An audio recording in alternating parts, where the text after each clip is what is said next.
The People's Joker is a 2020s superhero parody film directed by and starring Vera Drew.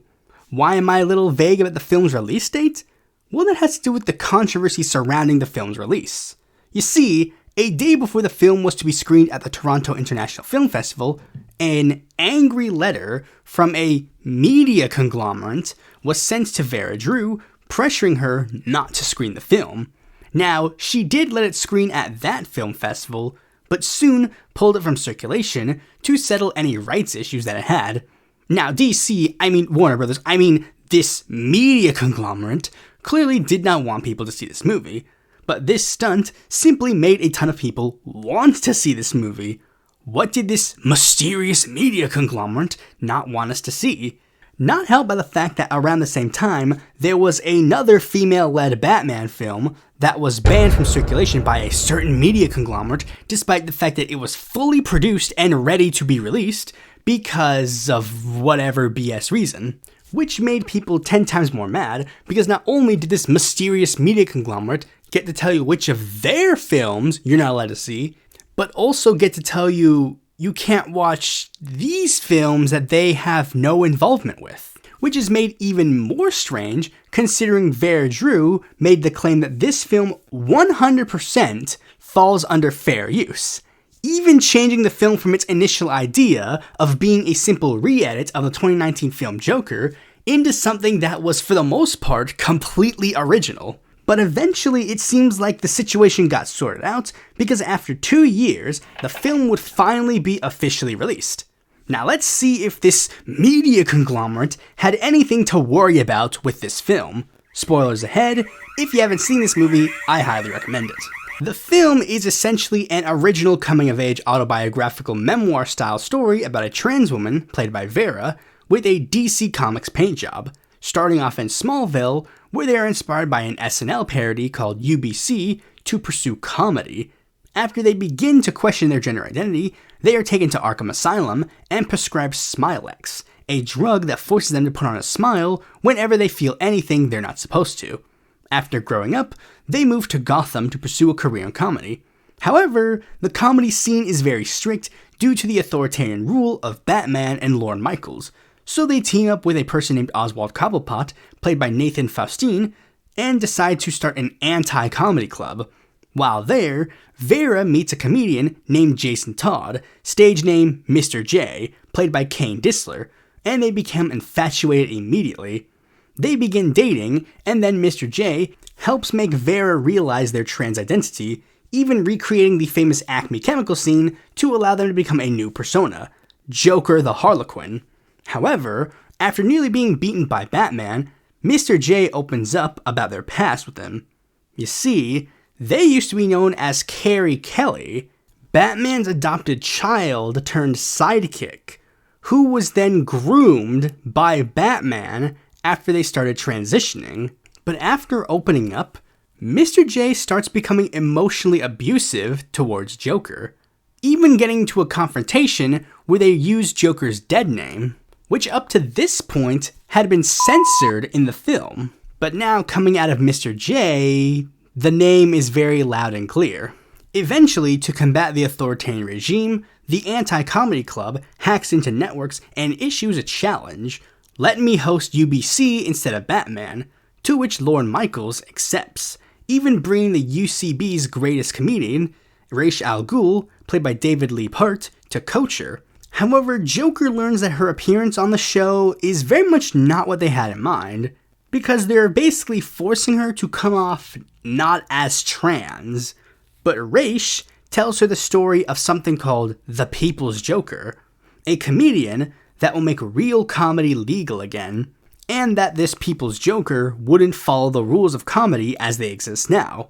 After Joker arrives, she learns that she was only brought on for trans brownie points, and Smilex is being pumped into the crowd. So in an act of protest, she decides to OD on it, and is transported to the 5th dimension, where she meets Mix Mitzias Pitlick, played by Ember Knight, where they help Joker fix their reality, so things are at least a little bit better. They don't fix everything, but they give everybody a little bit of a bittersweet happy ending. Like I said before, outside of the dollar store costumes and using certain character names, the film is basically an original coming-of-age story. And in my perspective, a really good one. Using characters and plots from Batman comics to tell this story works surprisingly well. The 2019 Joker film serving as an inception for this film's production makes total sense, considering the film's plot is about a societal reject fighting back, which basically everybody can relate to. And I actually think that there's one thing about this film that a lot of people might not get. See, a lot of people make the same assumption that this film is just kind of like a generic surface level critique of Batman, and at first it might come off like that. Rich guy beats up poor mentally ill people, blah blah blah, that kind of jazz. We all know that story, we all know that meme, we all know that joke. That's like the mainstream common criticism that you can give to Batman. But there's actually one thing about this film that makes me think that it's a bit more than that. And that's about the film's plot regarding Mr. J and the Batman. For those who don't know, back in 1954, psychiatrist Frederick Wertham wrote a book called The Seduction of the Innocent, where he was very critical of the comic book industry, giving quote-unquote bad messages to children. And one of the things that he claims was there was a secret homosexual subtext regarding Batman and Robin's relationship, which became a very notable joke to say since publication, even being referenced in official DC media. And in most of these parodies, when it's brought up, the joke is just, haha, Batman's gay and a pedophile. This film decides to take that and then use it as a springboard to remind you guys, LGBTQ youth have a statistically higher rate of sexual abuse. This film doesn't necessarily need to use Carrie Kelly and Jason Todd to tell this story, but it's using it because these are characters people know, and this is a common joke that people know, so they can use this message in a way for people to understand this. And in the process, giving you a new, interesting story using this same old, tired intellectual property. And that's another thing that's the beauty of this film. It's a DC story you're never going to get if you want to watch official DC media. If Vera Drew approached DC with this film's concept, she would have been thrown out of DC headquarters. They're okay with you making like little snide remarks about Batman being a little weird for having kids as his sidekicks, but directly claiming that he is a pedophile grooming his Robins might be a little bit much for them. Which is a strange line to have, considering this is also the same company that okayed Batman kidnapping Dick Grayson after his parents died, calling him retarded, and then forces him to eat rats like an animal. But let us address the question of the hour, the thing that started this controversy and brought this film into notoriety to begin with. Does The People's Joker fall under fair use? Not whether or not it should fall under fair use, but if we take the 4 principles that are used to determine fair use, would this film fall under fair use? Point number 1, purpose and character of the use. Is it for profit and is it transformative? This is a for-profit film that uses pre-existing intellectual property without the permission of the people who own it. However, this film is very transformative and does not substitute the original work by any means. So while this is partially unclear, I think this point leans towards fair use. 2. The nature of the copyrighted work. Was the original work for educational or creative purposes? Batman is a brand that is for profit and not education.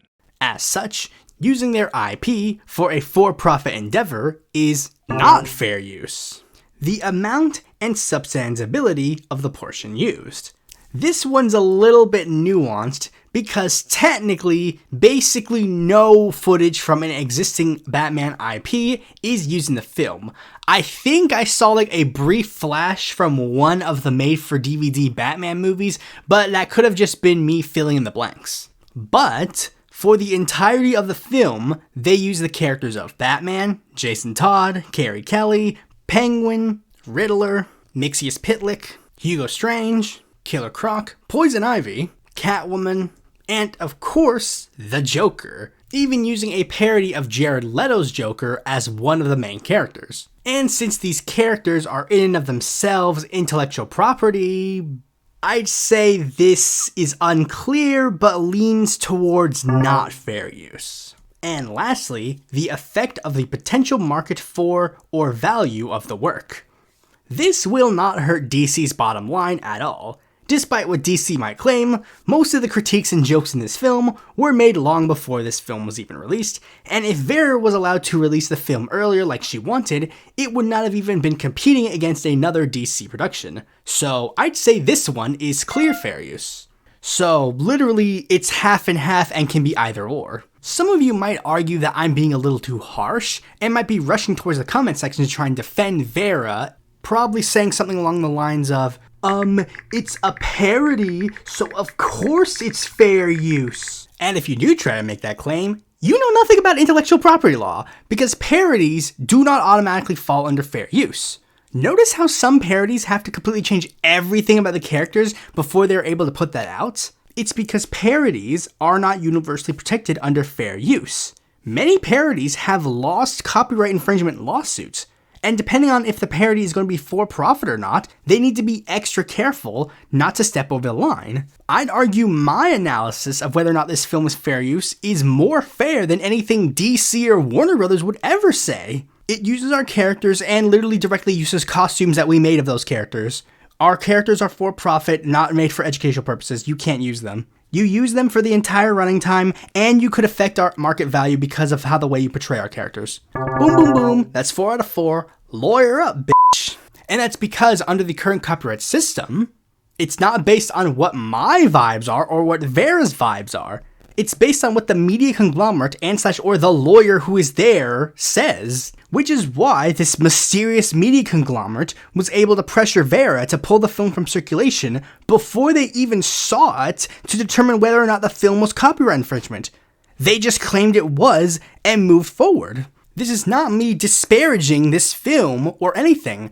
As I've said before with other people, I genuinely don't care if this film was full-on copyright infringement. It 100% should not be considered copyright infringement, but even if it was, I don't care. This film is exactly the kind of films we need to be made about these characters. We've had the same old stories be told to us over and over and over again, but not actually remixed, just brought in, regurgitated, and spilled back at us. And as the comic book film industry is starting to become a lot more stringent and a lot less liked, it's high time that maybe we should let some people who are not in the loop allow them the chance to actually make new and interesting ideas with these characters. And if the people who are being hired to do the job aren't filling your expectations, why can't you do it yourself? Regardless, this film's a solid one, and if you're into comic book films and want something new, I highly recommend this. Or if you're just interested in LGBTQ related films in general. Or if you're tired of copyright and patent trolls, this film would probably be a good way to let that steam out. Thanks for watching this video. Be sure to like, comment, share, and subscribe, and click the bell to notify a future video mine comes out. And if you want more content from me, consider supporting me on Patreon.